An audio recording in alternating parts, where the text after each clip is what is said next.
वक्रतुंड महाकाय सूर्यकोटि समप्रभ निर्विघ्नं कुरु मे देव सर्वकार्येषु सर्वदा। नमस्कार, मेरा नाम है शशांक उपाध्याय और आज हम बात करने वाले हैं भगवान गणेश जी के बारे में। आखिर गणेश विसर्जन क्यों होता है और भगवान गणेश जी हमारे लिए क्या है।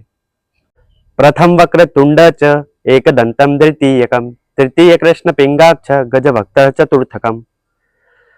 हमारे मान्यताओं में, हिंदू मान्यताओं में भगवान गणेश जी को सबसे पहले पूजा जाता है।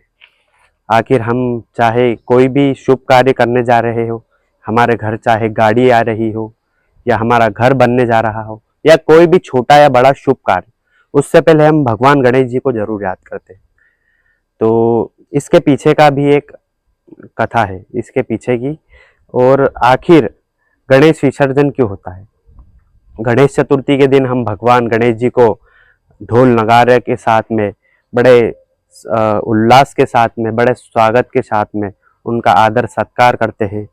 हम उन्हें 10 दिन तक सेवा करते हैं, उन्हें कई पकवान 56 भोग लगाते हैं, उनकी बहुत सेवा करते हैं और आखिर हम 10वें दिन उन्हें जाकर विसर्जन क्यों कर देते हैं। तो इसी के बारे में हम आज चर्चा करेंगे। वैसे तो इसके पीछे कई कथाएं हैं, आखिर गणेश चतुर्थी क्यों मनाई जाती है, लेकिन कुछ किताबों के बारे में आपको मैं आज बताने जा रहा हूँ। तो ये बात है कई हजार साल पहले की, जब वेद व्यास जी को महाभारत पुराण को लिखवाने के लिए किसी की सहायता चाहिए थी। तो इस पृथ्वी पे तो ऐसा कोई व्यक्ति ना ही था और ना ही भगवान देवगण में ऐसा कोई व्यक्ति था। तो वेद व्यास जी गए ब्रह्मा जी के पास। उनने ब्रह्मा जी से निवेदन करा और पूछा कि आखिर मैं किसकी सहायता ले सकता हूँ महाभारत पुराण को लिखने के लिए। तो जो ब्रह्मा जी है उनने सोचा विचारा और उसके बाद उनने बोला कि इस पूरे ब्रह्मांड में सबसे ज्ञानी, सबसे बुद्धिमानी केवल गणेश है। तो गणेश जी के पास आप जाइए, उनसे निवेदन करिए और महाभारत को आप विस्तार पूर्वक पूरा करिए। तो वेद व्यास जी जो है वो जाते हैं गणेश जी के पास, उनसे निवेदन करते कि आप मेरी सहायता करिए इस पुराण को पूरा करने में। तो गणेश जी ने उस समय तो हाँ कर, लेकिन गणेश जी की एक शर्त थी कि आप महाभारत जब तक पूर्ण नहीं हो जाती, जब तक आप कहीं रुकेंगे नहीं, इसका कथन आप करते रहेंगे। आपने जहाँ पर आप रुक गए बीच में, तो मैं यह कार्य छोड़ दूंगा। तो वेद व्यास जी ने बड़ा सोचा और उसके बाद हाँ कर दी। लेकिन वेद व्यास जी ने भी गणेश भगवान से एक शर्त रखी कि आप कोई भी शब्द, कोई भी श्लोक बिना सोचे समझे नहीं लिखेंगे। जब तक आपको समझ नहीं आ जाता है तब तक आप उसे लिखेंगे नहीं।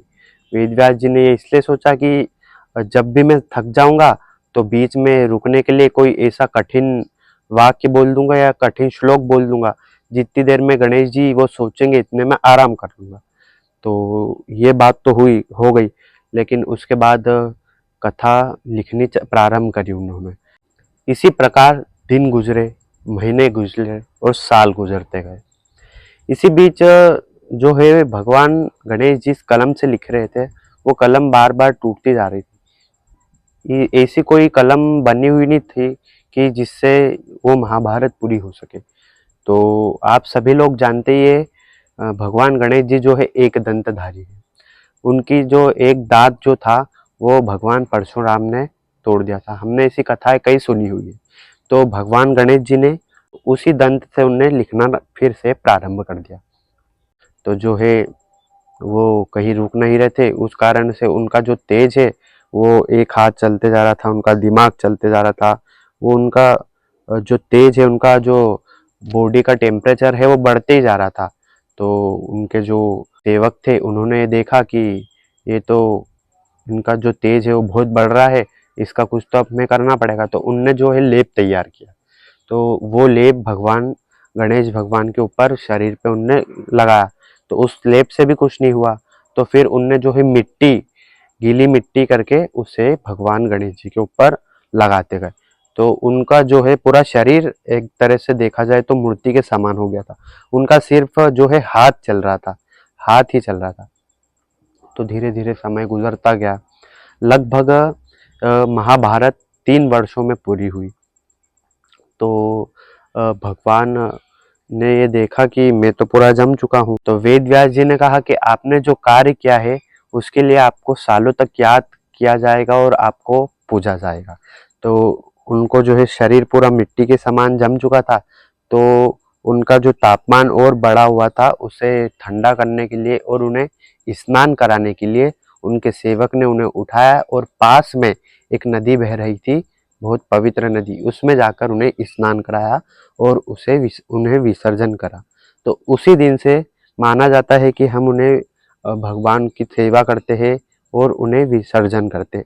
और बात यह है कि मतलब जो गणेश चतुर्थी रहती है, गणेश चतुर्थी से लेकर जो 14 है उस दिन तक, जिस दिन तक मतलब कथा पूरी प्रारंभ हुई थी, ये 10 दिन का गैप रहा था, 3 साल और 10 दिन।